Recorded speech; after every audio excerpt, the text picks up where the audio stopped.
Netflix ঘামছে, YouTube হাসছে। সিতারে জমিন পর দিয়ে ওটিটির রাজনীতিতে কিভাবে আগুন ধরালেন আমির খান।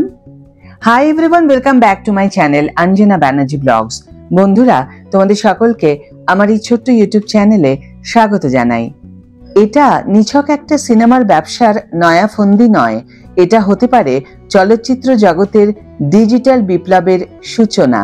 এবং এই বিপ্লবের মাঝখানে যিনি দাঁড়িয়ে, তিনি আর কেউ নন, আমির খান। বিশ্বস্ত সূত্রে জানা গেছে, নেটফ্লিক্স নিজেদের প্রাথমিক প্রস্তাব দ্বিগুণেরও বেশি বাড়িয়ে সিতারে জমিন পর ছবির ডিজিটাল স্বত্ব কিনতে এবার তুলে ধরেছে এক বিশাল অঙ্ক, 125 কোটি টাকা।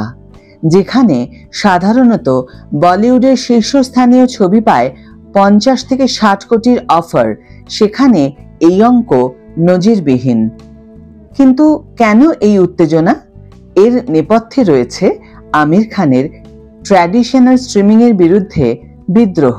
দীর্ঘদিন ধরেই তিনি বলে আসছেন, ভারতীয় দর্শকদের জন্য ইউটিউব পে পার ভিউ মডেলই সবচেয়ে সঠিক পথ।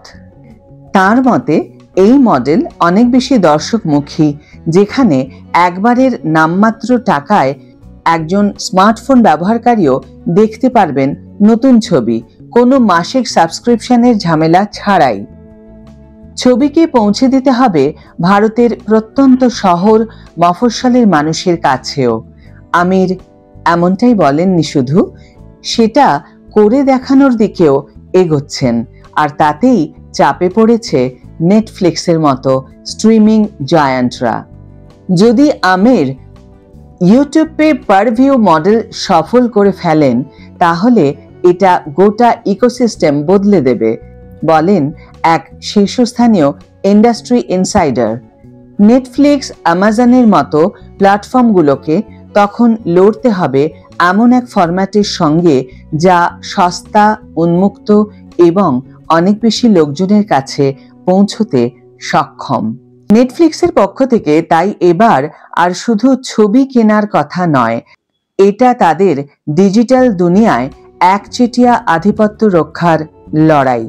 সিতারে জমিন পরের সঙ্গে আমির খানের গ্রহণযোগ্যতা এবং সিনেমার বিশ্বাসযোগ্যতা মিলিয়ে এটা হয়ে উঠেছে ভারতের ওটিটি কৌশলের এক টার্নিং পয়েন্ট। তবে এখনো নিশ্চিত নয় আমির নেটফ্লিক্সের এই মেগা অফার গ্রহণ করবেন নাকি ইউটিউব মডেলেই হাঁটবেন। কিন্তু এই সিদ্ধান্ত যেদিকেই যাক, তা যে ভারতীয় সিনেমার ভবিষ্যতের ডিজিটাল মানচিত্রই বদলে দিতে পারে, সে বিষয়ে কোনো সন্দেহ নেই এই মুহূর্তে।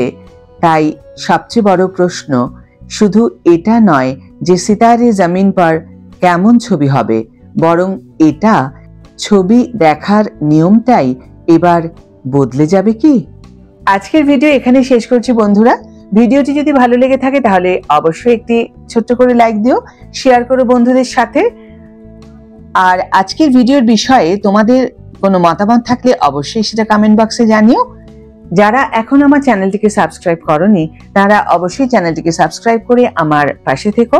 আর যারা অলরেডি সাবস্ক্রাইব করে দিয়েছো, তাদের জন্য আমার অনেক ভালোবাসা এবং অনেক ধন্যবাদ। আজ তাহলে বিদায় বন্ধু, দেখা হবে পরের ভিডিওতে। ভালো থেকো, সুস্থ থেকো, সঙ্গে থেকো।